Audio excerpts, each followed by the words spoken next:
आपका जब NEET score आया था और आपके दिमाग में क्या चल रहा था जब नीट का रिजल्ट आया, तो तब एक डाउट भी आया था क्या डॉक्टर बन भी सकते हैं कि नहीं। तो वो फीलिंग तो काफ़ी यूसीएल इंडिया सबसे अलग है। तो आपको हम पे ही ट्रस्ट कैसे आया कि भाई इनसे ही चलते हैं? अलग अलग फीस अलग अलग कंसल्टेंट्स के पास में, अलग अलग एजेंट्स के पास में, उससे मेरा बहुत ज़्यादा डाउट फैक्टर आ गया था। बट जब मेरी यूएसएल इंडिया से बात हुई थी तब मैंने यूएसएल इंडिया को चूज़ किया था। यूसीएल के साथ आप कांटेक्ट में रहे बिल्कुल, तो ऐसे कोई टाइम आया जब आपको हेल्प चाहिए हो या फिर स्ट्रेस आपका? बिल्कुल। एज आपको पता होगा कि हमारी पूरी एमबीबीएस में हमारे दो बहुत ऐसे बड़े इवेंट थे जो कि स्ट्रेसफुल थे। फर्स्ट ऑफ ऑल कोविड था, एंड देन वॉर सिचुएशन भी क्रिएट हो गई थी कि जब हम जो में थे तो वॉर सिचुएशन भी काफ़ी क्रिटिकल थी। तो उस पॉइंट पे क्या है कि यूसीएल का बहुत ही मेजरली हमारा हेल्प करने का बहुत मेजर वो था, क्योंकि हम वहाँ पे ऑलमोस्ट सभी बच्चे फंस गए थे। Hello guys, welcome back to education orbit council UCL India. मैं हूं विप्रान नरेश और मेरे साथ है doctor Arman and doctor Ankit, जो कि फर्स्ट अटेम्प्ट में FMG clear pass out doctors हैं। तो इनकी थोड़ी जर्नी के बारे में जान लेते हैं। तो प्लीज़। चलो भाई, मैं डॉक्टर अरमान। मेरी एमबीबीएस जर्नी स्टार्ट हुई थी यूक्रेन से 2018 में, एंड देन मैंने 2024 में अपनी एमबीबीएस कंप्लीट कर ली थी। एंड जैन 2025 में मैंने वेरी फर्स्ट अटेम्प्ट में अपना एफएमजी क्लियर किया। अभी करंटली मैं अपनी रजिस्ट्रेशन नंबर की वेट में हूँ, ताकि नंबर आए मेरा, एंड देन मैं, क्योंकि मेरी इंटर्नशिप हो चुकी है कंप्लीट हरियाणा से, एंड देन अभी मेरा रजिस्ट्रेशन नंबर आ जाएगा, सो मैं अपनी जॉब और ये सारी चीज़ें अपनी आगे स्टार्ट कर सकता हूँ। Hello, please. I am doctor Ankit. I am from Bulandshahr. मेरी जो जर्नी स्टार्ट हुई थी 2019 में, मेरी जर्नी स्टार्ट हुई थी। मेरी यूनिवर्सिटी यूक्रेन में थी और 2025 में मेरी एमबीबीएस कंप्लीट हुई थी। और जो एफएमजी का अटेम्प्ट था वो दिसंबर 2025 था। उसमें मेरा वेरी फर्स्ट अटेम्प्ट में मेरा एफएमजी क्लियर हुआ था। और अगर मैं बात करूं उस टाइम के ऑप्शंस के अकॉर्डिंग, तो यूक्रेन एक सबसे बेस्ट ऑप्शन हुआ करता था।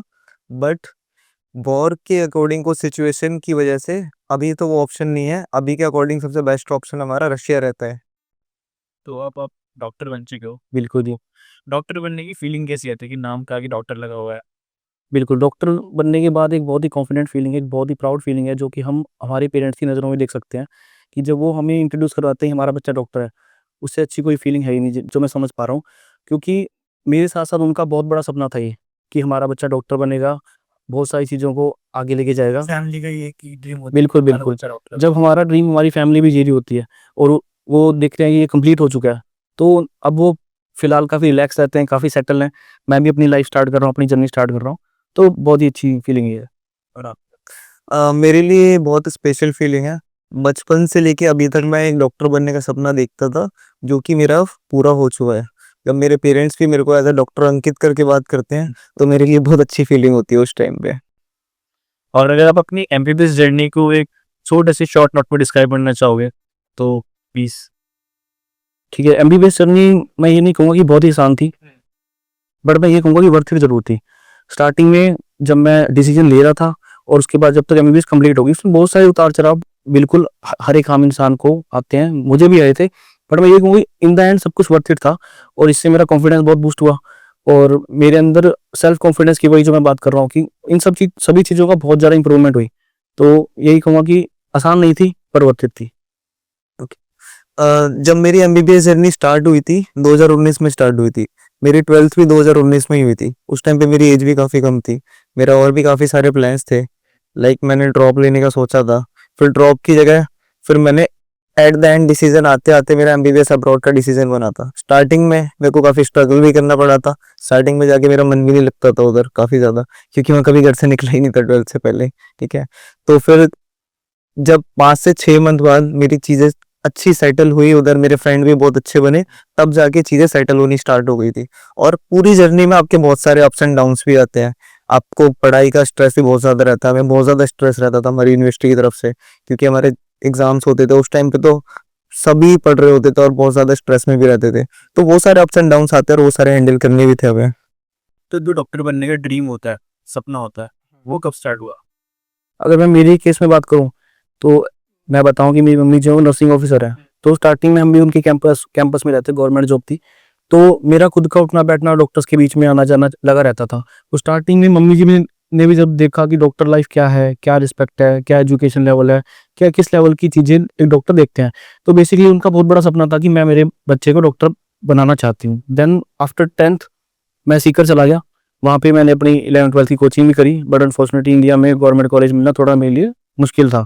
देन मैंने यूसीएल को चूज़ करा कि मैंने खुद से भी रिसर्च करी और खुद से बहुत सारी चीज़ें जानी। देन मेरी यूसीएल के एक कंसल्टेंट से बात वगैरह स्टार्ट हुई। तो ऐसे करते-करते स्लोली जो है मेरी जर्नी स्टार्ट हुई। बेसिकली जो मैं आपको बताना चाहता हूँ कि मेरे जो ये जो ड्रीम था, ये मेरी मम्मी जी का था, देन मेरा हुआ और अब जाके वो कंप्लीट हो चुका है। ठीक है, तो जैसे आपका सपना शुरू कब हुआ डॉक्टर बनने का? मेरा सपना बचपन से ही मेरा डॉक्टर बनने का था। ये ड्रीम मेरा था, हमेशा से मैं यही वो सोचता था कि मेरे को आगे जाके डॉक्टर बनना है। अपनी लोकेलिटी की चीज़ें इम्प्रूव करनी है क्योंकि वहाँ पे हेल्थ केयर का बहुत ज़्यादा इशू आता था। इसलिए मेरा ये डॉक्टर बनने का ड्रीम था। आज मैं इंटर्नशिप का वेट कर रहा हूँ। दिल्ली में मेरी इंटर्नशिप स्टार्ट होगी, वेट कर रहा हूँ उसके बाद में डॉक्टर बनने के बाद में मेरे को उधर की बहुत चीज़ें इम्प्रूव भी करनी है, इसीलिए मेरा ये गोल था डॉक्टर बनने का। ग्रेट। तो जैसे आपका जब नीट स्कोर आया था, पहली बार आपने एग्ज़ाम दिया होगा या फिर जिस टाइम आपने एडमिशन लिया, उस टाइम आपका कौन-सा अटेम्प्ट था? और आपके दिमाग में क्या चल रहा था कि यार इस बार मैं ड्रॉप लूँ या फिर मैं इंडिया में कहीं थोड़ा-सा महँगी कॉलेज ले लूँ या फिर अब्रॉड चूज़ करूँ? तो उस टाइम पे क्या चल रहा था? कि बिल्कुल जैसे मैंने बताया कि मैंने कोचिंग तो ली थी, बट स्टिल जब नीट का रिजल्ट आया तो ऑफ कोर्स मैं काफ़ी डिसअपॉइंट भी था, बहुत सारी चीज़ें मेरे दिमाग में चल भी रही थी। तो तब एक डाउट भी आया था कि क्या डॉक्टर बन भी सकते हैं कि नहीं, या क्या चीज़ें हो सकती हैं आगे? मैं काफ़ी कन्फ्यूज़्ड भी था। तो वो फीलिंग तो काफ़ी डिफरेंट थी। देन फिर मैंने मेरे फ़ादर साहब ने बोला कि अपन एक काम करते हैं, इंडिया में प्राइवेट कॉलेज सर्च कर लेते हैं, ऐसा क्या है? बट जब मैंने खुद से रिसर्च करी, जब पता चला कि प्राइवेट कॉलेज की जो बजट बहुत ही ज़्यादा जा रहा है, जो कि मेरी फैमिली अफ़ोर्ड नहीं कर सकती है, तो प्राइवेट कॉलेज का ऑप्शन फिर ड्रॉप करना पड़ा। देन फिर मैंने देखा कि जो एमबीबीएस अब्रॉड है, वो काफ़ी बजट भी हो जाती है, काफ़ी बढ़िया है, ग्लोबल एक्सपोज़र काफ़ी अच्छा है। तो उस टाइम मुझे काफ़ी सारे बेनिफिट्स दिख रहे थे और जो कि मेरे लिए एक डिफरेंट डिसीज़न भी था और थोड़ा चैलेंजिंग भी था कि अब्रॉड में जाना है, बहुत सारी चीज़ें होती हैं ना, एक स्टूडेंट के लिए। उस टाइम पे मैं बच्चा था, तो काफ़ी सारे मन में डाउट्स थे, बहुत सारी चीज़ें थी, but still in the end वही है कि मैंने जब चूज़ किया, सारी चीज़ें जब हो गई, तो काफ़ी अच्छा लगा और काफ़ी बेहतर तरीके से चीज़ें हो गई। मैंने अपनी 12th क्लास कंप्लीट करी थी, उसके बाद मैंने अपना नीट का अटेम्प्ट दिया था। तो उस टाइम पे जो मेरे मार्क्स थे मैं उससे सैटिस्फाई था थोड़ा क्योंकि मैंने प्रिपरेशन नहीं करी थी नीट के लिए, ठीक है। उसके बाद में मेरा प्लान ये था कि मैं 1 साल का ड्रॉप लेता हूँ। बट मेरी फैमिली का डिसीज़न ये था कि मैं किसी कॉलेज में एडमिशन लूँ, लाइक अदर कोर्स में भी मैं एडमिशन ले सकता हूँ, बट मेरा डॉक्टर बनने का ड्रीम मेरा था। तो फिर मैंने वहाँ से स्टार्ट करा, प्राइवेट कॉलेजेस सर्च करने स्टार्ट करे। मैंने काफ़ी प्राइवेट कॉलेजेस देखे भी, वहाँ पे जाके मैंने बात भी करी। फिर एट द एंड मुझे पता लगा जो भी प्राइवेट कॉलेजेस वो मेरे बजट में नहीं हो पा रहे हैं। फिर मैंने यूट्यूब पे रिसर्च करनी स्टार्ट करी, अपने लेवल पे रिसर्च करी मैंने, सारी चीज़ें देखी। तो उस टाइम मेरी बहुत लोगों से बात हुई थी, बहुत एजेंट से बात हुई थी और मेरे को बहुत सारे कॉलेजेस के ऑप्शंस भी मिले थे, जो कि मेरे बजट में ठीक थे। फिर मैंने काफ़ी रिसर्च करी और काफ़ी लो बजट कॉलेजेस भी देखे, उसमें काफ़ी बच्चे जाते भी थे। बट एट द एंड ये ज़रूरी नहीं होता कि लो बजट कॉलेजेस भी अच्छे हों। फिर ईओसीएल को मैंने यूट्यूब पे रीच आउट करा, फिर मेरी ईओसीएल के काउंसलर से बात हुई। बात होने के बाद में मेरे को सारी चीज़ें मेरी मेरी प्रोफ़ाइल पूरी जानी, प्रोफ़ाइल में मेरा बजट पूरा देखा, मेरे फ्यूचर गोल्स देखे, मेरी प्रायोरिटीज़ क्या हैं, उन सब चीज़ों को देखा, मेरी कौन-सी कंट्री की प्रेफ़रेंस है, उन सब चीज़ों को देखा, उसके अकॉर्डिंग मेरे को ऑप्शन दिया गया। यूसी लेने के बारे में आपको यूट्यूब से चला? हाँ जी, यूट्यूब से पता लगा था यूसीएल इंडिया के बारे में। आपको यूसी लेने के बारे में कब से का कॉन्टैक्ट में कब आए? कॉन्टैक्ट में ऐसा हुआ कि मेरे साथ-साथ मेरे कुछ फ्रेंड्स भी थे, जो कि मेरे साथ सीकर की तैयारी कर रहे थे, है ना? तो मेरे बड़े बड़े भैया भी, उन्होंने एमबीए करी हुई है, तो उनके किसी फ्रेंड के कोई नोन थे, तो देन उनके थ्रू हमें पता चला कि यूसीएल इंडिया का क्या कुछ है, तो भैया के फ्रेंड के थ्रू हमें पता चला था बेसिकली। और जैसे कि इतने सारे कंसल्टेंट किया, ठीक है, जैसे हुँ, बहुत सारे कंसल्टेंसी है, हुँ, तो उसमें यूसीएल इंडिया सबसे अलग है। हुँ। तो आपको हम पे ट्रस्ट कैसे आया कि भाई इनसे ही चलते हैं, इनके साथ एडमिशन अपना सेलेक्ट करते हैं, यूनिवर्सिटी जो ये सजेस्ट करते हैं वो चूज़ करते हैं, तो वो ट्रस्ट कैसे डेवलप हुआ? सबसे इम्पोर्टेंट चीज़ ये होती है कि जैसे मैंने आपको अभी बताया था पिछले क्वेश्चन में भी कि जो मैंने ऑप्शंस देखे थे, हर यूनिवर्सिटी की मेरे को अलग-अलग फ़ीस पता लग रही थी। इससे मेरे को अलग-अलग फ़ीस, अलग-अलग कंसल्टेंट्स के पास में, अलग-अलग एजेंट्स के पास में, उससे मेरा बहुत ज़्यादा डाउट फैक्टर आ गया था। बट जब मेरी यूएसएल इंडिया से बात हुई थी, जो फ़ीस मेरे को बताई थी, मैंने ऑफ़िशियल वेबसाइट पे जाके यूनिवर्सिटी की चेक करी, एट द एंड मेरे को वही फ़ीस मिली थी। और दूसरी चीज़ ये थी कि उसमें बहुत सारे पॉइंट्स ऐड भी कर रखे थे और कंसल्टेंट्स ने। उस चीज़ का उनके पास में कोई भी आंसर नहीं था। बट जब मेरी यूएसएल इंडिया में बात हुई थी, तो मेरे को उस चीज़ का सही आंसर मिला, तब मैंने यूएसएल इंडिया को चूज़ किया था। और यूसीएल इंडिया के साथ आपने जब पहली बार मीटिंग करी, उसमें कॉन्फिडेंस मिला कि यार अब चलो मुझे इसका गाइडेंस मिल रही है, कि अब इंडिया में सफल नहीं होती है पीबीएस? तो मैं बाहर से कर सकता हूँ। बिल्कुल मेरे साथ ऐसा था कि मैं थोड़ा इमोशनल भी हूँ, तो वो स्टार्टिंग में मेरे दिमाग में बहुत सारे डाउट्स थे कि क्या होगा वहाँ जाके, मेरे फ्रेंड्स बन पाएँगे, नहीं बन पाएँगे। जो एक बेसिक डाउट आते हैं कि वहाँ जाके कैसे कैसे सारी चीज़ें मैनेज करेंगे, ठंड भी होती है, लैंग्वेज भी है, बहुत सारे डाउट थे। तो मैंने क्या करा, भैया ने बात तो कर ली थी अपने लेवल पे, पर मैं खुद बात करना चाह रहा था किसी से, तो वही इनके कंसल्टेंट से मेरी बात हुई। तो उन्होंने स्टार्टिंग में मुझे स्टेप बाय स्टेप समझाया कि पहले आप काम रहो, ईज़िली आप सारी चीज़ें उन्होंने मेरे को हर एक यूनिवर्सिटी के बारे में समझाया कि इस यूनिवर्सिटी में ये करिकुलम चलता है, इस तरीके से पढ़ाई होती है, टीचर्स ऐसे-ऐसे कोऑपरेट करते हैं। तो आपको ऐसा कुछ दिमाग में बर्डन लेके नहीं जाना है कि वहाँ अगर आप जाओगे तो आपके दिमाग में मेरे स्टार्टिंग में सारे जो डाउट्स थे, वो उन्होंने स्टेप बाय स्टेप तसल्ली से, मैंने एक नहीं कम से कम 6-7 बार उनको बार-बार कॉल करके मेरे जो भी डाउट्स थे, उनसे कन्फर्म करा कि ऐसा ही होगा और जो कि इन द एंड वैसा ही हुआ। मेरे जो सारे डाउट थे वो क्लियर थे। जैसे कि जब मैं यहाँ से जा रहा था, जब ये डॉक्यूमेंटेशन भी हो रही थी, उसमें भी स्टेप बाय स्टेप मुझे आसान करके समझाया गया कि आपको घबराना ही नहीं है कि कोई आपका डॉक्यूमेंट मिस हो जाएगा या कोई डॉक्यूमेंट आपका छूट जाएगा या कुछ भी ऐसा हुआ आपके साथ नहीं होगा। आप भी कन्फर्म करो, हम भी कन्फर्म करते हैं। वो सारा एक अच्छे तरीके से जो एक बैलेंस करके चीज़ें हुई, उस तरीके से हुई और मैं जब वहाँ पे गया, कुछ स्टार्टिंग मेरे दोस्त बन गए थे वहाँ पे, क्योंकि ईओसीएल की तरफ से कुछ सीनियर्स थे जो जिन्होंने मेरे स्टार्टिंग में काफ़ी हेल्प करी। इवन इवन दो मैं 3 महीने तक उनके साथ ही रहा था, हमारी क्या दोस्ती वगैरह काफ़ी अच्छी हो गई थी। तो उन्हीं के फ्लैट में रहना, तो काफ़ी अच्छी तरीके से मेरी जो चीज़ें हो गई थी वो सब। जी, जैसे आपको पता है ईओसीएल इंडिया यूनिवर्सिटी के बीच में ब्रिज की तरह काम करता है, ठीक है? कि हम डायरेक्ट कॉन्टैक्ट कराते हैं यूनिवर्सिटी से, कुछ जो एडमिशन प्रोसेस होता है, तो आपको उसमें क्या हेल्पफुल लगा कि भई जैसे काफ़ी लंबा प्रोसेस होता है, बहुत सारे टेस्ट होते हैं, बहुत सारी चीज़ें डॉक्यूमेंटेशन होती है। तो ईओसीएल का उसमें एक आपके साथ क्या रोल था? कुछ कुछ आपको लगा कि यार यहाँ पे कभी डिले हुआ हो, कुछ टेस्ट रह गया हो? देखो, सबसे पहली चीज़ जो अगर मैं अपने पूरे एडमिशन प्रोसेस की बात करूँ, मैंने अपने डॉक्यूमेंट सबमिट करे थे ऑफ़िस में, उसके बाद में क्या था, मेरा एंट्रेंस होना था। एंट्रेंस के लिए मैं काफ़ी ज़्यादा वरी था, मेरे को काफ़ी ज़्यादा टेंशन थी कि एंट्रेंस में आगे जाके क्या होगा? क्योंकि मेरी प्रिपरेशन भी उस टाइम थोड़ी लो थी, क्योंकि नीट में और एंट्रेंस में काफ़ी ज़्यादा गैप आ गया था। उसके लिए विपुल सर ने सैंपल पेपर अब प्रोवाइड करे थे और प्रीवियस ईयर पेपर प्रोवाइड करे थे, मैंने वहाँ से प्रिपरेशन करी थी और जिस दिन मेरा एंट्रेंस था, उस दिन भी सर मेरे साथ में कनेक्शन में रहे थे, सारी चीज़ें मेरे को गाइड करे थे, अगर मेरी कोई भी दिक्कत परेशानी आती है तो वो सॉल्व करी थी। देन यूनिवर्सिटी में जाने के बाद में हमारा प्रोसेस होता है पूरा। प्रोसेस में क्या था, अगर मैं आपको अपने फ्रेंड्स की भी बात बताऊँ, वो काफ़ी ऑल ओवर इंडिया के एजेंट्स आए हुए थे। उनका क्या था, उनके कभी कुछ डॉक्यूमेंट पेंडिंग है, कभी कोई प्रोसेस में दिक्कत आ रही है। बट अगर मैं अपनी बात करूँ तो मेरी सारी चीज़ें स्मूथली हो गई थी। बहुत से मेरे ऐसे दोस्त थे जिनकी 15 से 20 दिन बाद भी क्लासेस स्टार्ट नहीं हुई थी। बट यूनिवर्सिटी में जाने के बाद में सबसे बेस्ट चीज़ मेरे को ये लगी थी, मेरी 4 से 5 दिन बाद मेरी क्लासेस स्टार्ट हो गई थी, मैंने कॉलेज जॉइन कर लिया था। सारी चीज़ों में प्रायोरिटी पे मेरी फ़ाइल रही थी। और ऐसा कोई मोमेंट रहा है 6 साल के बीच में कि जब आपको कुछ स्ट्रेसफुल लगा हो और ईओसीएल ने आपकी हेल्प करी हो? और जैसे कि फीस भी भरते हैं बच्चे, जैसे और क्या करते हैं एजेंट्स, फीस खुद भी लेते हैं, खुद से भरते हैं। तो आपने खुद खुद से भरी फीस या फिर ईओसीएल ने क्या करा? अगर मैं स्टार्टिंग से अब तक बताऊँ, फर्स्ट ईयर से मैं बात करूँ, तो फर्स्ट ईयर में मैं फ़ीस लेके गया था, डॉलर लेके गया था। डॉलर में जाने के बाद मैंने फ़ीस अपनी खुद ही यूनिवर्सिटी के अकाउंट में पे करी थी। जो उधर टीम मेंबर था यूसीएल का, उसने मेरी हेल्प करी थी, क्योंकि मेरे को स्टार्टिंग में प्रोसेस नहीं पता था कि फ़ीस कैसे पे करी जाती है, क्योंकि लैंग्वेज थी उधर, वो मेरे को लैंग्वेज उस टाइम पे नहीं आती थी और अकाउंट ओपनिंग के बाद का प्रोसेस भी मेरे को नहीं पता था।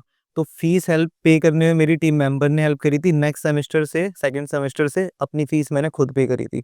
और भी अपने फ्रेंड्स की बात बताऊँ, उनका क्या होता था, वो फ़ीस पे करते थे एजेंट्स को। एजेंट्स क्या करते थे, हर साल उनकी फ़ीस बढ़ा के उनसे ली जाती थी और फ़ीस की पेमेंट करी जाती थी। ये सबसे बड़ी दिक्कत होती है। बट यही मेरे को सबसे बड़ी अच्छी चीज़ लगी यूसीएल इंडिया की, कि हमने 6 साल अपनी फ़ीस खुद पेमेंट करी है। हमारा बिल्कुल भी फ़ीस में हमारी फ़ीस बढ़ाई नहीं गई थी। और जो भी फीस होती के साथ जो भी जो इंटरेक्शन होता है, कि दिया गया और भी हर साल फीस इतनी रहेगी, ये फीस रहेगी, तो स्ट्रक्चर वो सेम ही रहा। मेरी फर्स्ट सेमेस्टर की फ़ीस थी $4000 और 12th सेमेस्टर तक मेरी सेम फ़ीस थी $4000। $1 का भी इंक्रीमेंट नहीं था उसमें। और बच्चों की 6-6 7-7 हज़ार डॉलर तक फ़ीस पहुँच चुकी थी लास्ट सेमेस्टर तक। तो जो एमबीबीएस होनी चाहिए 30 लाख में, वो उन बच्चों को 50 लाख में पढ़ाते हैं। बिल्कुल। ठीक है। और जैसे 6 साल तक यूसीएल के साथ आप कांटेक्ट में रहे, ये को तो ऐसे कोई टाइम आया जब आपको हेल्प चाहिए हो या फिर स्ट्रेस हो आपका, तो वो यूसीएल ने रिलीज करा हो कि स्ट्रेस कम करा हो, कुछ हेल्प की? बिल्कुल, एज़ आपको पता होगा कि हमारी पूरी एमबीबीएस में हमारे दो बहुत ऐसे बड़े इवेंट थे जो कि स्ट्रेसफुल थे। फर्स्ट ऑफ ऑल कोविड था, एंड देन वॉर सिचुएशन भी क्रिएट हो गई थी कि जब हम यूएई में थे तो वॉर सिचुएशन भी काफ़ी क्रिटिकल थी। तो उस पॉइंट पे क्या है कि ईयूसीएल का बहुत ही मेजरली हमारा हेल्प करने का बहुत मेजर वो था, क्योंकि हम वहाँ पे ऑलमोस्ट सभी बच्चे फँस गए थे। सभी बच्चा किससे बात करेंगे? अपने अपनी एजेंट से या अपनी कंसल्टेंसी से बात करना चाह रहे थे। ऐसा हुआ था मैं आपको थोड़ा अपना इंसिडेंट बताता हूँ कि क्या हुआ था कि हमने क्या करा, हम कुछ फ्रेंड्स थे, तो मैंने अपना चार्जर और जो भी केबल्स वगैरह थी वो हमने किसी एक बैग में छोड़ दी। अब मेरे पास जो फ़ोन था, मेरे पास सिर्फ अपना फ़ोन था और कुछ खाने-पीने का सामान। क्या हुआ कि वहाँ पे सिचुएशन इतनी क्रिटिकल हो गई थी कि हम सभी दोस्तों को ऐसा हुआ कि जो निकल रहा है वहाँ से निकल पा रहा है, हमें निकलना चाहिए, है ना? तो अब क्या है कि मेरे दोस्त निकल गए और ऐसा हुआ कि मैं उनसे अलग हो गया। अलग होने के बाद क्या है कि जब मैं क्रॉस कर चुका था, बॉर्डर क्रॉस कर चुका था, उसके बाद भी क्या हुआ कि मेरा जो फ़ोन था वो उसकी बैटरी वगैरह डाउन हो गई, क्योंकि सर्दियाँ पड़ रही थी, बैटरी आपको पता है जल्दी ड्रेन हो जाती है। देन क्या है कि अब जब मेरे घरवालों से मेरा इंटरेक्शन नहीं हो पा रहा था, तब वो क्या है, वो काफ़ी वरीड हो गए थे कि अब क्या किया जाए, बच्चा हमारा। ऑल्दो मैं जा चुका था वहाँ पे रोमानिया, बेसिकली मैं रोमानिया बॉर्डर से अपना वो करा था, रोमानिया में पहुँच चुका था। पर क्या है कि पेरेंट्स मेरे काफ़ी वर्ried थे कि उससे बात नहीं हो रही है, क्योंकि हर पेरेंट होगा ना, क्यों नहीं होगा? हाँ, तो देन मेरी मम्मी जी ने विपुल भाई से बात करी, हमारी सारी ईओसीएल की टीम से बात करी, है ना? तो उन्होंने उन्हें यहीं बुला लिया कि आप एक काम करो, जब तक आपका बच्चा नहीं आ जाता है, तो आप यहीं रुको, आप यहीं। उन्होंने बेसिकली क्या है कि मम्मी को मेरे को काफ़ी ईज़ करा, कि समझाया कि देखो आपका बच्चा सही तरीके से पहुँच गया है। वो कैसे हुआ कि मेरा फ़ोन तो स्विच हो चुका था। तो इन्होंने अपने सीनियर्स को बोला, हम मेरे सीनियर्स को बोला कि वहाँ जाके उसे देखो, कहाँ कुछ है, कैसे कुछ है, उसका पता करो। तो उन्होंने मुझे ढूँढा वगैरह, जैसे भी हमारी बातचीत हुई। देन मतलब बहुत लंबा टाइम नहीं था, बस स्टिल ये है कि पेरेंट्स तो बहुत ज़्यादा वरीड हो जाते हैं ना। अब इसमें मैं ये बात क्यों बता रहा हूँ कि जब मेरे पेरेंट्स ने यहाँ आने के बाद सारी चीज़ें बताई, जब मैं यहाँ दिल्ली आ चुका था, तो तब बताया कि मम्मी जी को ऑब्वियसली हर मम्मी को बहुत फ़िक्र होती है ना? तो अब मेरे पेरेंट्स यहाँ पे ठीक ठीक थे, या उनका ध्यान रख लिया गया, क्योंकि मेरे दिमाग में ऐसा था, क्या वो बेचारे परेशान हो रहे होंगे? वो कैसे कर रहे होंगे, कैसे? पर ये जो मेरे लिए इंसिडेंट था, मेरे लिए बहुत बड़ा इंसिडेंट था कि हाँ, मैं वहाँ पे चला गया था, मुझे बोले नहीं कि हाँ, बच्चे बहुत सारे गए थे, ऐसी बात नहीं है, पर सभी बच्चों का ख़्याल रखने का जो ज़िम्मेदारी थी, वो जो उन्होंने ली थी, उस पे खरे उतरे सर।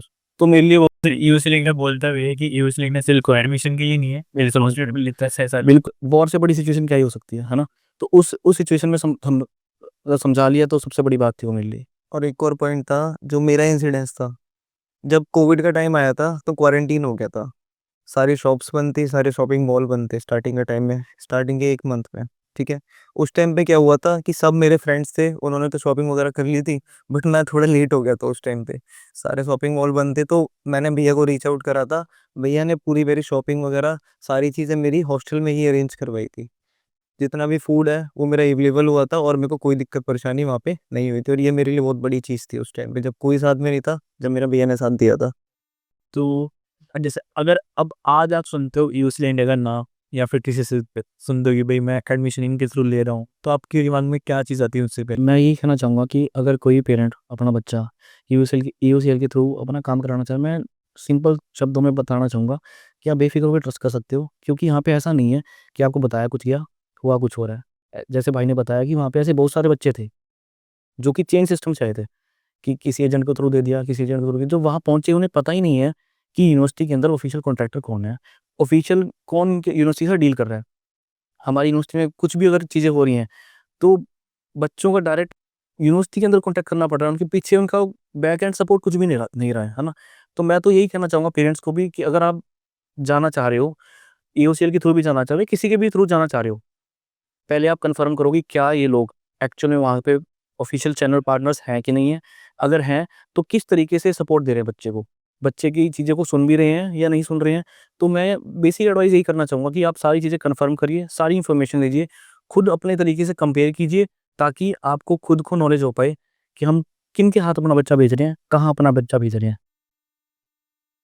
और अगर आप सुनते हो आज यूएसएल इंडिया का नाम, तो देखो, अगर मैं आपको जेन्युइनली बताऊँ, तो मेरे छोटे 2 कज़न हैं, जो अभी रशिया में पढ़ रहे हैं। इस साल भी मेरे रिलेटिव है एक, जिसका एडमिशन ईओसीएल इंडिया के थ्रू ही होगा। मेरा एक्सपीरियंस इतना अच्छा रहा है, मेरी हर चीज़ों में प्रॉब्लम मेरी सॉल्व करवाई गई है कि मैं अपनी फैमिली में फर्स्ट जेन डॉक्टर हूँ। मेरी फैमिली में पूरे बैकग्राउंड में एक भी डॉक्टर नहीं था। अब मेरा सजेशन ये रहता है अपने जूनियर्स को भी और अपनी फैमिली को भी, अगर आप एमबीबीएस चूज़ कर रहे हो, ईओसीएल इंडिया के थ्रू चूज़ करो, जिसमें आपको प्रॉपर गाइडेंस दी जाती है, हर चीज़ में आपकी प्रॉब्लम आपकी सॉल्व करी जाती है।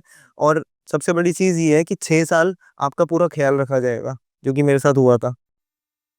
क्योंकि मेजर जो कंसल्टेंसी रहती है, फिर एजेंट्स रहते हैं, वो यही प्रॉब्लम आती है कि एडमिशन हो गया, उसके बाद अपने खुद संभालो। देखो, सबसे बड़ी चीज़ ये होती है कि देखो, एमबीबीएस अब्रॉड में एडमिशन तो सब करवा देते हैं।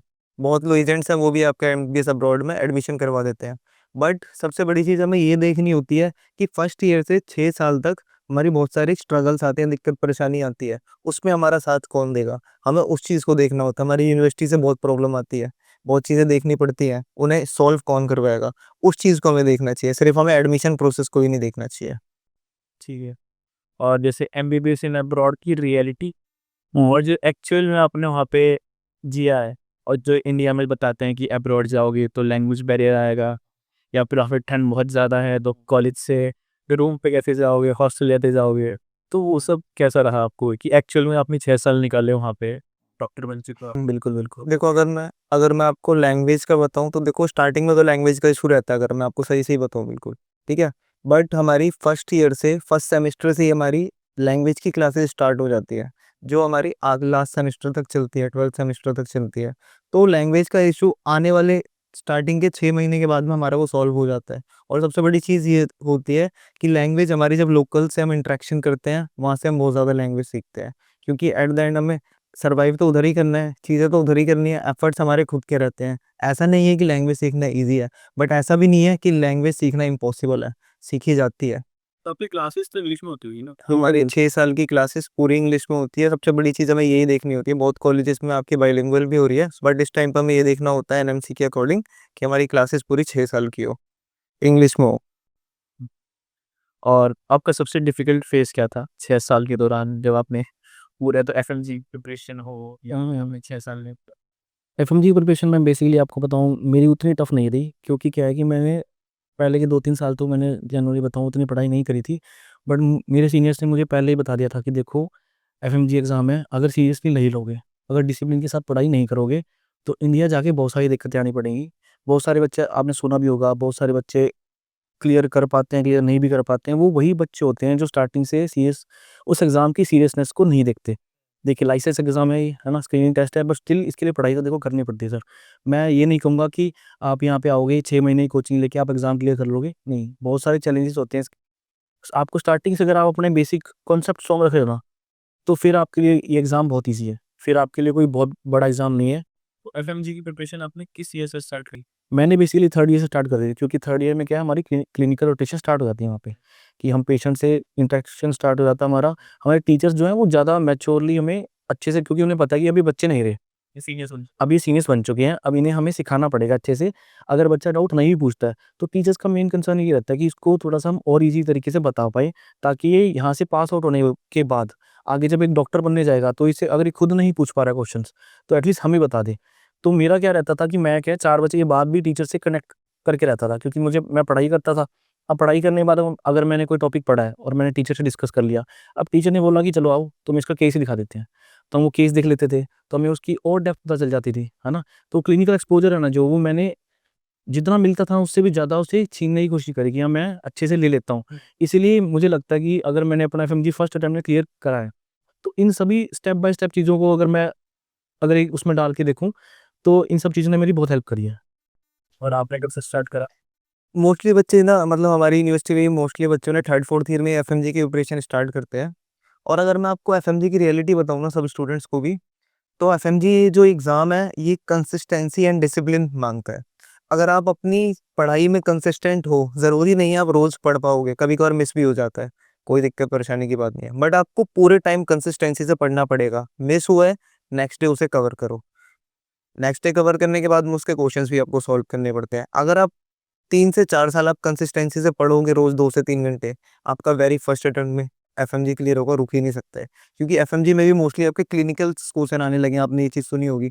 उसके लिए हमें क्या करना पड़ता है, जब हमारी क्लिनिकल रोटेशन स्टार्ट होती है, हमारी क्लासेस स्टार्ट होती है क्लिनिकल रोटेशन, तो हमें उसमें क्लिनिकल चीज़ों में ज़्यादा ध्यान देना पड़ता है। क्लासेस के टाइम से अलग 4 बजे के बाद में टीचर्स, डॉक्टर्स ही हैं, वो तो हॉस्पिटल में रहते ही हैं, उनकी सर्जरीज़ तो होती भी हैं। सर्जरी होती है 4 बजे के बाद में, हमें उनसे रीच आउट करते रहना होता है, सर आपकी कौन सी सर्जरी है, हम आ सकते हैं क्या? तो अगर हम ज़्यादा टाइम टीचर से बात करते हैं, इंटरेक्शन करते हैं, तो टीचर हमें परमिशन देते हैं आफ्टर कॉलेज भी अपनी सर्जरीज देखने की। बेसिकली क्या ना, वहाँ के हेल्प टीचर्स करते हैं हैं। और जो डॉक्टर्स हैं बहुत ही हेल्पफुल और कोऑपरेटिव है, क्योंकि वो लोग ना ऐसा नहीं है कि बहुत ज़्यादा दिमाग लगा रहे हैं बच्चे को, डोमिनेंसी दिखा रहे हैं या सीनियर जूनियर वाला कल्चर वहाँ पे बिल्कुल भी नहीं है। मेरे को जो सबसे पर्सनली अच्छी चीज़ लगी ना, सीनियर जूनियर वाला कल्चर बिल्कुल भी नहीं है। आप टीचर को टीचर बोल के बात करो, डॉक्टर बोल के बात करो, वो बहुत अच्छे से रिस्पॉन्ड करते हैं आपका। मेरी मेरी जर्नी में इसलिए सबसे बहुत अच्छी चीज़ हुई कि तैयारी तो चलो मैंने जैसे करी, पर क्या है कि मैं थोड़ा सा स्टार्टिंग में हिचकिचाता भी था कि टीचर से बात कर, स्टार्टिंग की बात है, बाद में तो चलो मैं काफ़ी कंफर्टेबल हो गया था। तो जब मुझे पता चला कि टीचर्स तो यार खुद ही अपनी हेल्प करने के लिए रेडी बैठे हैं ना, तो देन क्यों नहीं अपन जाके उनसे बात करें, अपन उनसे जाके पूछें सारी चीज़ें। और कभी ऐसा लगा आपको कि भाई जैसे आप कुछ दोस्त रहेंगे जो इंडिया में भी एमबीबीएस कर रहे होंगे, प्राइवेट या फिर गवर्नमेंट, और जैसे आपने कराया, तो कुछ फ़र्क दिखा हो एजुकेशन वाइज़ कि वहाँ पे अच्छा था या फिर इंडिया में अच्छा था, एजुकेशन में या फिर प्रैक्टिकल नॉलेज में कुछ?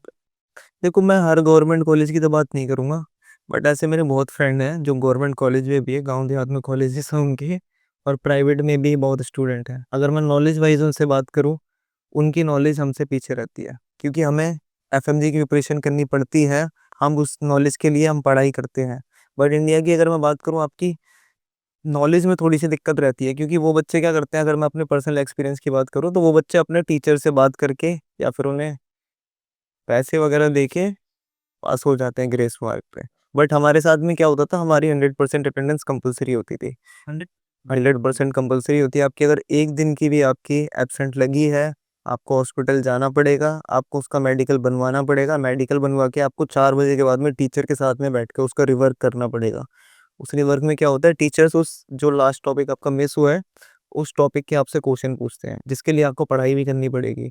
तो नॉलेज की अगर मैं बात करूँ, तो नॉलेज में फॉर श्योर हम लोग आगे रहते हैं। तो मतलब ये पॉइंट हो जाता है बिल्कुल, वो जो एफएमजी जो कहता है आपको एग्जाम देना पड़ेगा, फिर ऐसे कर लो, यहाँ ही आना पड़ेगा, तो आपकी नॉलेज के लिए प्लस पॉइंट है वो हाँ, बिल्कुल, बिल्कुल। कि हमारे लिए नॉलेज में एडिशन हो। ये हमारे लिए तो और अच्छी बात है यहाँ पे कि हम एफएमजी एग्ज़ाम दे रहे हैं, और क्योंकि हम स्टार्टिंग से पढ़ाई करते आ रहे हैं, तो हमारे लिए बहुत अच्छी चीज़ हो जाती है कि वहाँ से आके एग्ज़ाम क्लियर करना बहुत ईज़ी हो जाता है हमारे लिए, क्योंकि जैसे भाई ने बताया कि 100% अटेंडेंस है। अच्छा, उस अटेंडेंस के अंदर भी ये नहीं है कि सिर्फ़ हमारी अटेंडेंस ही होनी चाहिए। अगर मैं अपनी क्लास छोड़ता हूँ, तो मुझे वो टॉपिक प्रिपेयर करके जाना है। अगर मैंने उस टॉपिक में अच्छा नहीं परफ़ॉर्म करा, देन मुझे दोबारा से भी वो चीज़ें दोबारा से टीचर को बतानी पड़ेंगी नेक्स्ट डे क्लास में। सो बेसिकली ये होता है कि अगर आप पढ़ना नहीं भी चाहते ना, तो आपको पढ़ाई तो करनी पड़ेगी।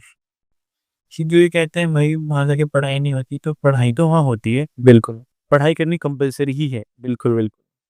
और मैंने ये भी सुना है कि सपोज़ अगर आप क्लासरूम में अच्छा कर रहे हो, अच्छी तरीके से बैठे हो, पढ़ाई टाइम पे कर रहे हो, तो आपके जो मेन एग्ज़ाम्स होते हैं, वहाँ पे भी आपको कुछ वो होता है। उसमें क्या है ना, बेसिकली आपको पॉइंट्स मिल जाते हैं अच्छे खासे। वो क्या है कि अगर एक बच्चा अगर सोच रहा है, एक टॉपर बच्चा है, जो कि वो सोच रहा है कि यार मुझे 90% से ऊपर मार्क्स लेके आने हैं, वो उसकी खुद के दिमाग की चीज़ है ना, कि मेरे को अच्छा स्कोर करना है। अगर मैं यूनिवर्सिटी से निकलता हूँ, क्योंकि हर हर ईयर की या हर सेमेस्टर के बाद एक क्रेडिट बुक होती है। उसके अंदर आपके मार्क्स लिखे जाते हैं। एंड में तो आपको डिग्री मिलनी है, बट एक सेल्फ सैटिस्फैक्शन के लिए बच्चा क्या करता है कि मुझे अच्छे मार्क्स लेके जाने हैं। तो अगर आप क्लासेस में रोज़ के रोज़ अच्छा परफ़ॉर्म करते हो, तो आपको एक अच्छा खासा बेनिफिट मिल जाता है। रिवॉर्ड मिलता है। एक रिवॉर्ड मिल जाता है कि आपके 20 मार्क्स तो प्लस यही है, इसी चीज़ के मिल जाएँगे आपको, कि आपने क्लास में बहुत अच्छा परफ़ॉर्म करा है। आप रोज़ अपना टॉपिक प्रिपेयर करते थे, आप रोज़ अपनी क्लासेस टाइम पे आते थे, टीचर से आपका इंटरेक्शन बहुत अच्छा था। इवन मेरे भी काफ़ी अच्छे मार्क्स थे, इन्हीं सभी चीज़ों की वजह से। अच्छा, अच्छा। Great, great. और जैसे अगर जब आप यहाँ से गए होगे फर्स्ट ईयर में, आपने अब्रॉड के लिए चुना होगा, तो आपकी मदर्स का क्या हुआ रिएक्शन? क्योंकि मदर्स का तो बहुत इमोशनल होते हैं कि भाई मेरा बच्चा है, इकलौता है, मैं कैसे भेज दूँ? तो उस टाइम पे कैसे कंसोल किया मदर को कि नहीं मम्मी इधर पे जाना पड़ेगा, डॉक्टर बनना है? बिल्कुल, मेरी मम्मी जी का मैंने आपको बताया कि वो स्टार्टिंग से काफ़ी इमोशनल है, और हमारा क्या बॉन्ड भी बहुत बहुत ही ज़्यादा, हम क्या सारी बातें शेयर करना, तो मेरा स्टार्टिंग से उनके साथ बहुत अच्छा बॉन्ड रहा है।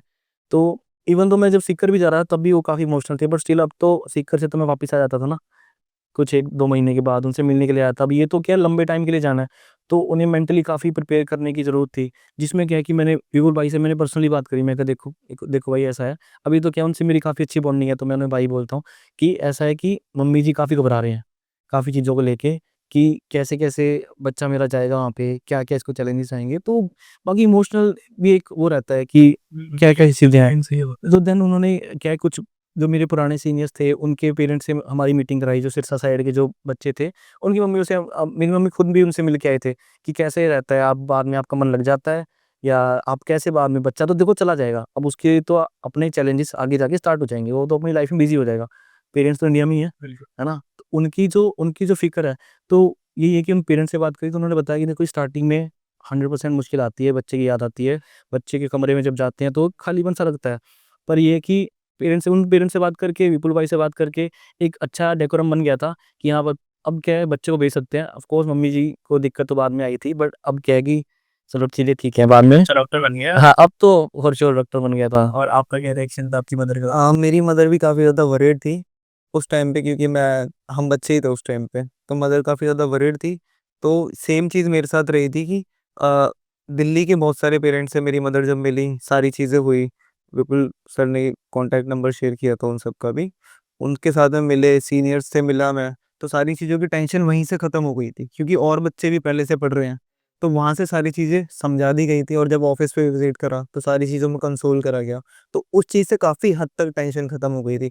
और मेरे फादर की सबसे बड़ी टेंशन ये थी कि सबसे डॉक्यूमेंटेशन हमारा प्रॉपर होगा या नहीं। हर एक स्टेप को ईओसीएल ने बहुत अच्छे से बताया, सारे स्टेप्स में एक्सप्लेन करके बताते गए, जिससे कि हमें एक क्लैरिटी मिलती गई, और उस क्लैरिटी के बाद में मेरे पेरेंट्स भी वरीड नहीं हुए फिर। कि ट्रांसपेरेंसी रही, हाँ, जो स्टेप आज हो ना तो आज ही होगा, आज ही होगा। आपको पता रहेगा कि ये स्टेप हो रहा है। हाँ। ठीक है।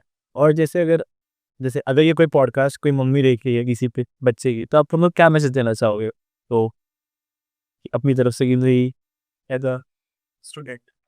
तो मेरी तरफ से ये मैसेज रहेगा कि अगर आपका बच्चा जा रहा है और आप स्टार्टिंग में फॉर श्योर इमोशनल ब्रेकडाउन से गुजरते हो, तो मैं यही कहना चाहूँगा कि आपका बच्चा एक बहुत ही सही हाथों में जा रहा है, अगर ईओसीएल के थ्रू जा रहा है, और आपको किसी भी तरीके की फ़िक्र करने की ज़रूरत नहीं है कि बच्चा हमारा वहाँ पे जाके कैसे रहेगा, कैसे-कैसे उसकी चीज़ें होंगी।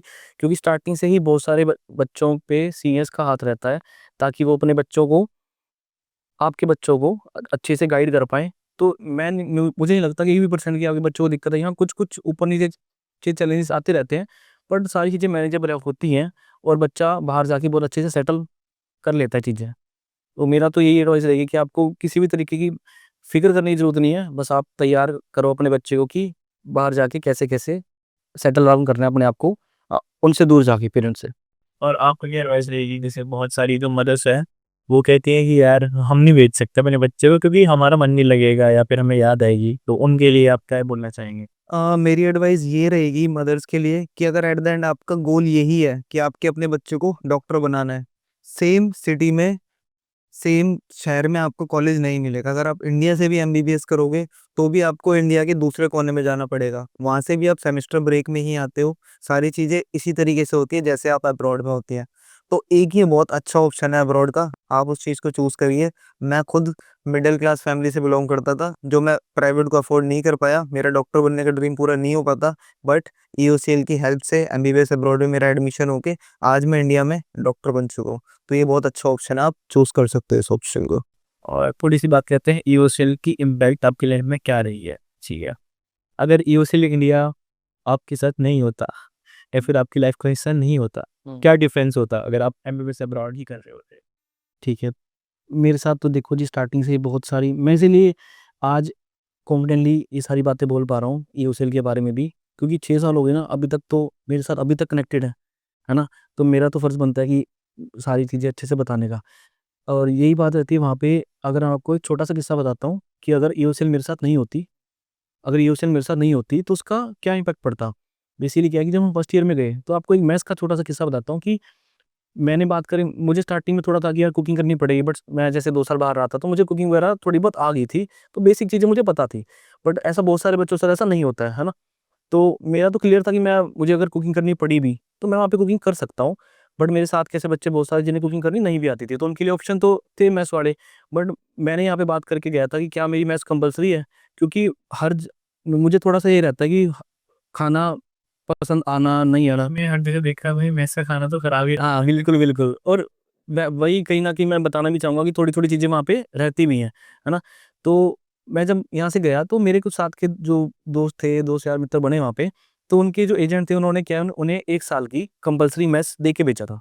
और मेरी जो यहाँ पे बात हुई थी कि उन्होंने खुद से ही बोला, विपुल भाई ने खुद से बोल के भेजा था कि आपकी मेस कंपल्सरी नहीं है, और पेरेंट्स को भी बोल के भेजा था कि अगर आपके बच्चे को खाना पसंद नहीं आया, तो आपका बच्चा बन जाएगा ना। तो इस वजह से मैं तो बहुत बेफ़िक्र हो गया था। मैंने देखो स्टार्टिंग में मेस मुझे भी पसंद नहीं आई। चलो बाकी बच्चों को नहीं आई, पर जेनुइनली मुझे भी पसंद नहीं आई, मैं तो सच बात बता रहा हूँ। वो उतनी अच्छी नहीं है। और देन क्या है कि मैंने तो अपनी कुकिंग करना स्टार्ट कर दिया, बट जो मेरे साथ के बच्चे थे, उन्हें क्या है 1-2 महीने उन्होंने ट्राई करा कि यार जाते हैं, खाना खाते हैं, पर क्या है ठंड का टाइम होता था, वो पहली बात तो वहाँ पे जाना ही पसंद नहीं करते थे। अगर चले भी जाते थे तो उनको, अब बच्चा क्या पूरे दिन में क्लासेस में बिज़ी होता है, शाम में कुछ बाहर से खा लेता है। हर बच्चा स्पेशली मेस वाली साइड जाके खाना नहीं खाता है। शाम में आके बच्चा क्या एक्सपेक्ट करता है, यार आज कुछ बढ़िया खाना खाएँगे, पूरा दिन हो गया हमने कुछ ख़ास खाना खाया नहीं है, बाहर से खाया जैसे भी करके खरा खाया। शाम में भी उसको अच्छा खाना ना मिले, तो काफ़ी डिसअपॉइंटमेंट होने लगी। तो अगर मैं बताऊँ आपको, तो 90% बच्चे क्या हमारे साथ मिल-मिल के ही उन्होंने, कुछ बच्चों ने, कुछ मेरे दोस्त थे मैंने उनको सिखाया, कुछ यूट्यूब से देख के हमने रेसिपी वगैरह बनाना सीखा। ऐसे करते-करते 3-4 महीने में तो हम सभी लोग खाना बनाना सीख गए थे।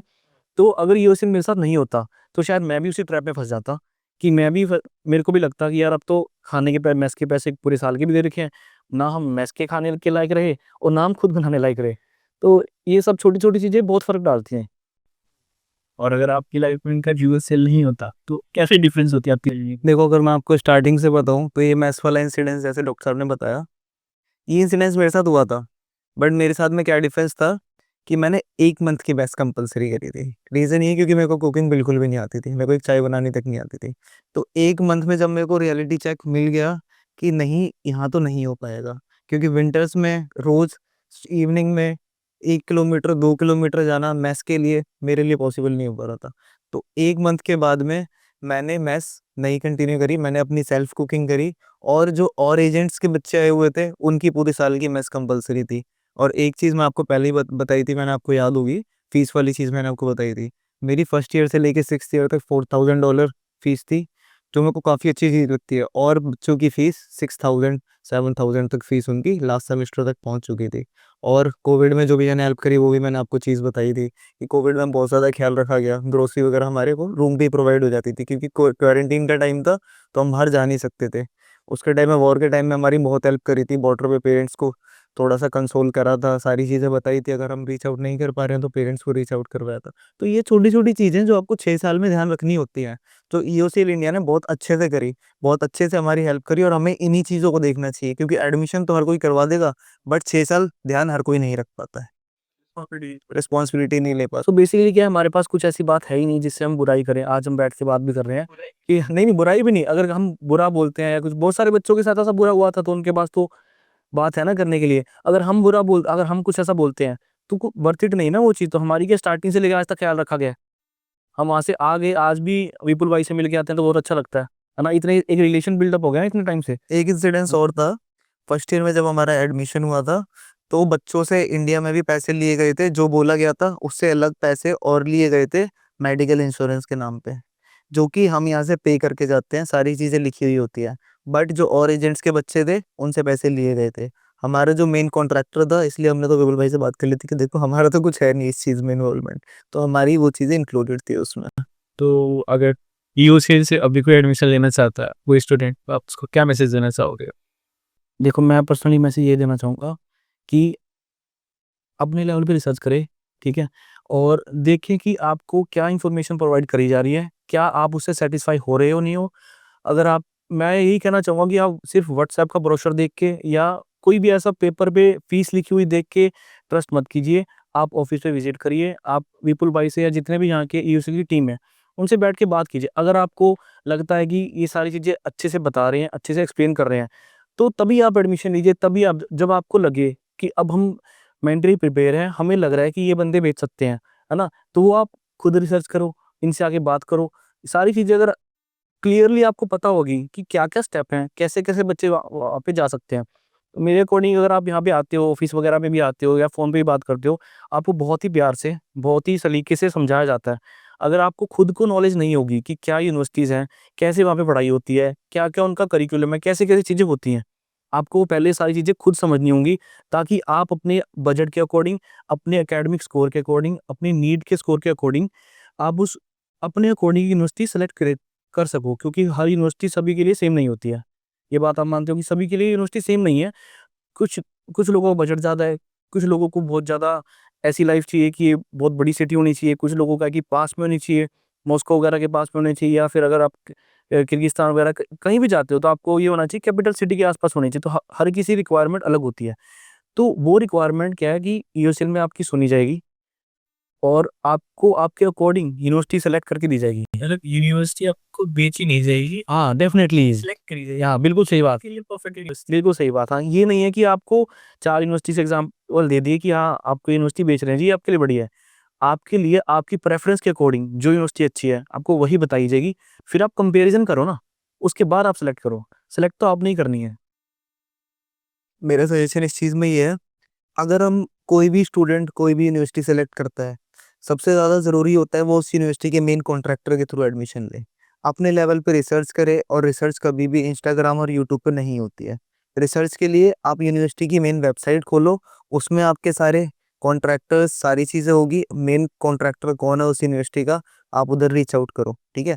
उसके बाद में सारी चीज़ें देखो यूनिवर्सिटी के बारे में, उसके प्रोस क्या है, उसके कॉन्स क्या है, देन आप आगे प्रोसीड करो। ऐसे नहीं कि आपने यूट्यूब और इंस्टाग्राम पे विश्वास कर लिया और आपने एडमिशन ले लिया। और सबसे बड़ी चीज़ ये है कि जैसे मैंने अपने टाइम पे भी ये चीज़ नोटिस करी थी, मैंने और लोगों से भी पहले काफ़ी बात करी थी जो जिनसे मैं सैटिस्फाई नहीं हुआ था। वो मेरे को ऑप्शंस दे रहे थे अपने अकॉर्डिंग, 3 से 4 मेरे को ऑप्शन दे रहे थे। मेरी प्रोफाइल के अकॉर्डिंग नहीं, अपनी अपनी चीज़ों के अकॉर्डिंग, जो यूनिवर्सिटीज़ उनके पास थी।